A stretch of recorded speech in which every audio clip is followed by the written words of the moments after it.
Hoje nós vamos falar de gestão de pessoas. Nós falamos de várias gestões pedagógica, de processos, financeira e vamos fechar com o que eu acho que é o mais difícil para se trabalhar numa escola, a gestão de pessoas. Então fica com a gente até o final, com certeza você vai poder contribuir aqui nos seus comentários. Aproveita, se inscreve no canal, que nós estamos começando aí nossos textos e precisamos do apoio de vocês. Comenta e divulga o nosso trabalho. Então vamos pensar em gestão de pessoas. Por que é algo tão difícil? Se relacionar é difícil, entender o outro é difícil, ter empatia pelo outro é difícil. E liderar um grupo de pessoas é difícil porque temos várias pessoas, às vezes 30, 40, 100, 150, 500, e cada uma com as suas individualidades, com os seus problemas, com as suas conquistas, com as suas dificuldades. Então, este processo ele é um processo difícil, porém possível. Nós temos vários gestores que conseguem levar multidões atrás deles. O que essas pessoas têm? No meu ponto de vista, elas têm empatia.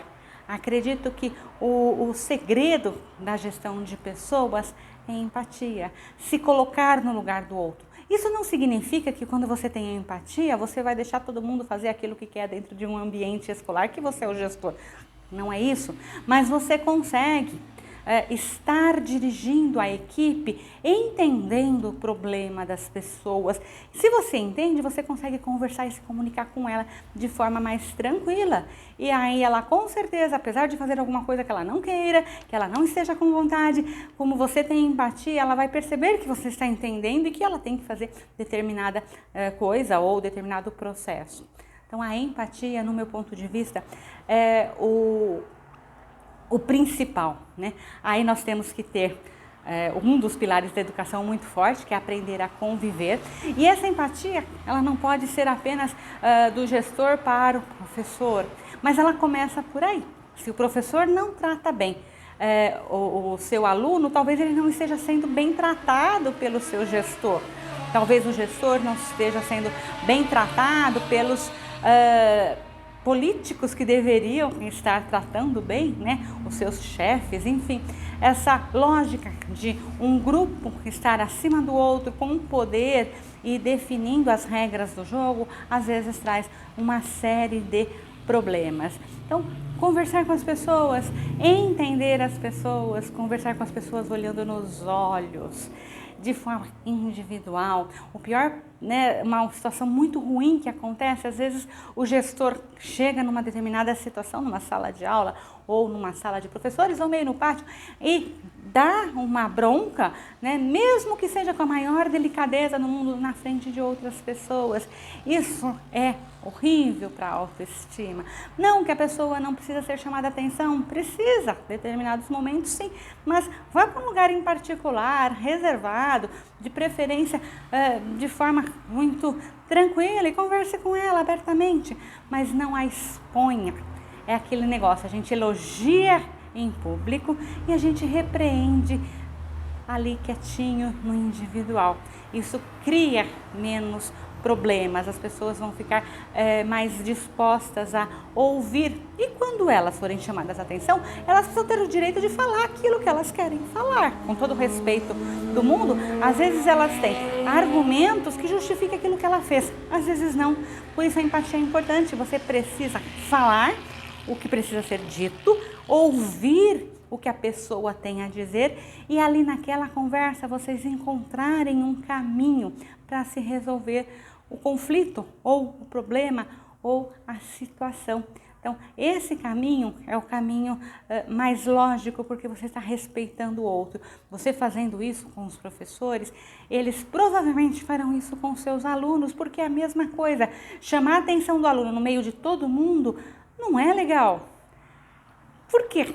O aluno vai ficar, né, se sentindo constrangido ou ele vai começar a criar sempre argumentos para você chamar a atenção dele, porque talvez o aluno seja tão carente que só o fato de você chamar a atenção dele já deixa ele satisfeito, mesmo que seja de forma negativa. Então, a mesma coisa que nós temos com os adultos, nós temos que ser com as crianças e adolescentes.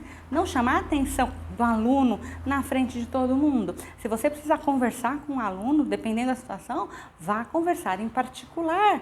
E se for algo sério, faça em particular com a presença da família, né? Mas não fique naquela situação de estar chamando a atenção toda hora, porque você está reforçando um ponto negativo desse aluno. Então, essa gestão de pessoas aí, ao invés de estar trazendo algo bom para você, muito pelo contrário, você está criando um hábito da criança, está reforçando aquele lado negativo para que ela seja vista pelo professor, pela classe, enfim, isso é importante estar percebendo. Quando a gente fala em gestão de pessoas, em empatia, a gente tem que falar também em humildade. Nós temos alguns gestores que são extremamente competentes e se você vai conversar com a pessoa, não tem arrogância nenhuma. Ela é humilde. Por quê? Porque ela é uma pessoa igual a qualquer outra. A arrogância não cabe na gestão de pessoas, muito pelo contrário. Se você quiser perder um grupo, seja arrogante. Com certeza você vai quebrar esse grupo muito rapidamente. Talvez você consiga aí alguns puxa-sacos que te garantam o seu trabalho, mas que não vão trazer benefícios a longo prazo. Precisa haver a confiança. Você não precisa ser o melhor amigo do grupo, não é isso. Mas tem que ter a confiança, as pessoas têm que te respeitar. E você tem que respeitar as pessoas. Isso é de mão dupla. Não queira respeito se você não respeita. Às vezes a gente fala, mas o meu aluno não me respeita. Acontece, às vezes o aluno extrapola, mas mesmo esse aluno extrapolando, o adulto é você. Você tem que respeitá-lo, independente qual é a postura dele. Você está lá como educador, você está lá para modificar, inclusive, esse comportamento dele.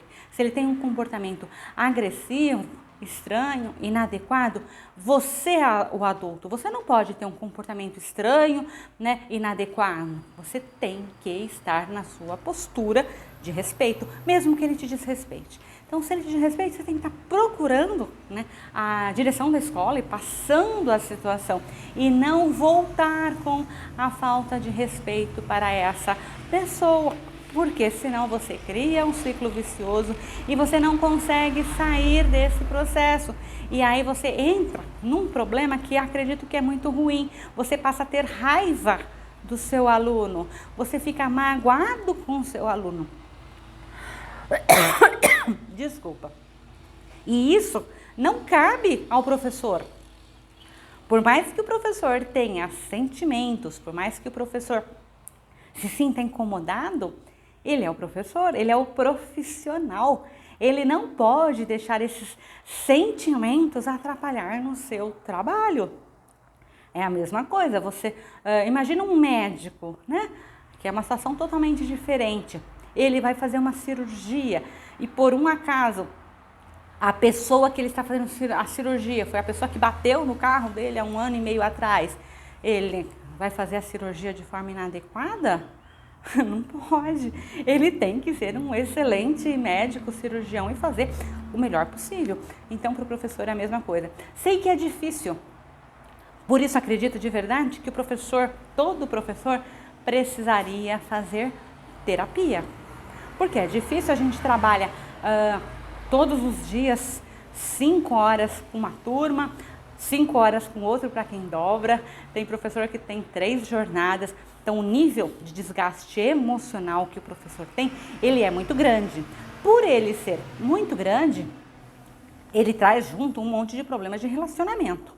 Esses problemas, eles podem e devem ser resolvidos na terapia. Não adianta o professor querer ser também herói e querer resolver tudo e não dar conta. Mas ele não pode deixar que os sentimentos gerados por alunos interfira no seu trabalho. Isso a gente vê constantemente. A culpa é do professor? Não, a culpa com certeza não é do professor. A culpa é de quem? Eu não sei se tem culpado, mas uma solução é o professor procurar uma forma de extravasar, ou através de terapia, ou através de esporte, para que o profissional dele esteja acima dos sentimentos. Isso não é um processo muito difícil, mas na gestão de pessoas isso precisa acontecer, principalmente lembrando que o professor é o adulto da relação. O professor é o profissional, é ele que tem que encontrar estratégias para que aquele aluno aprenda, o aluno B aprenda, o aluno C aprenda. Essa é a função do professor. Então, quanto mais esse professor for acolhido pelo seu gestor, por isso que eu falo da empatia, mais tranquilo, ele vai transferir isso para a sua sala de aula. Então, aí as relações ficam um pouco mais fáceis. E lembrando que nós estamos num momento onde o nível de estresse da humanidade, da sociedade, está muito alto. Então, não adianta a gente querer tapar o sol com a peneira e falar, não, tá tudo tranquilo, você não tem empatia porque você não quer, você não consegue segurar sua turma porque você não quer. Não é isso. Nós provavelmente vamos precisar de muita ajuda das equipes especializadas dentro da linha da psicologia, das terapias, para que a gente tenha essa gestão de pessoas o mais tranquila possível. Ok? É isso que o canal Alox deixa hoje. Eu espero que você tenha gostado do nosso vídeo. Aproveita e se inscreve no canal. Ajuda o canal a crescer divulgando o nosso trabalho. E eu te aguardo então para um próximo vídeo. Até mais!